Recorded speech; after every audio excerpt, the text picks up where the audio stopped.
Pemirsa, dalam rangka pengamanan Natal 2023 dan Tahun Baru 2024, Polda Bali melaksanakan apel gelar pasukan Operasi Lilin Agung tahun 2023 bertempat di lapangan Puputan Niti Mandala Renon Denpasar. Operasi Lilin akan dilaksanakan selama 12 hari dari tanggal 22 Desember 2023 sampai dengan tanggal 2 Januari 2024. Kemudian guna mengantisipasi kejahatan konvensional.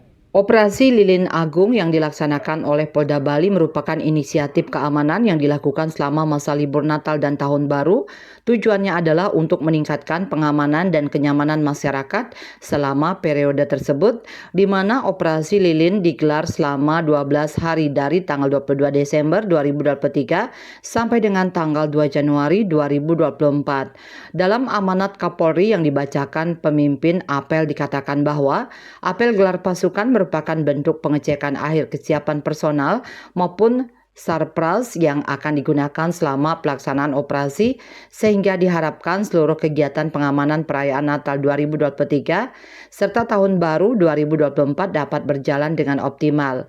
Hal tersebut penting karena momentum Nataru telah menjadi bagian tradisi masyarakat Indonesia yang berimplikasi terhadap meningkatnya mobilitas masyarakat. Hari ini kita telah melaksanakan gelar pasukan dalam rangka kesiapan operasi Lilin Agung 2023 dalam rangka kita pengamanan Hari Natal dan Tahun Baru 2024. Jadi untuk distribusi sesuai dengan apa yang dilaksanakan di Jakarta hasil daripada lintas sektoral, ya, dari lintas sektoral berarti bersama kementerian-kementerian menyangkut antisipasi terhadap kegiatan Natal dan Tahun Baru ini yang bersamaan dengan dilaksanakan pemilu. Itu sudah dilaksanakan koordinasi menyangkut distribusi BBM, Pertamina maupun Kementerian Perdagangan pada saat itu sudah clear semuanya dan siap untuk berkolaborasi di lapangan. Jadi itu juga kita sudah tindak lanjuti di Polda Bali untuk bersama lintas sektoral sudah melaksanakan rapat rakor dengan hasil juga sudah persiapan dari masing-masing lembaga kementerian yang ada di Bali, Pertamina, Perdagangan, dari menyangkut antisipasi bencana, ya, semua sudah kita plotting dan masuk dalam satgas tentunya.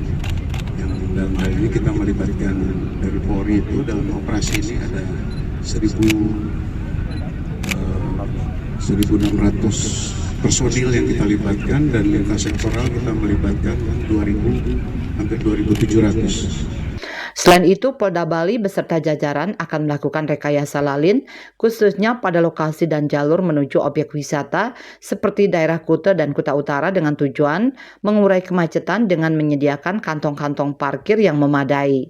Polda Bali juga membentuk Satgas Anti Teroris untuk mencegah ancaman terorisme selama Nataru. Sukma Bali TV.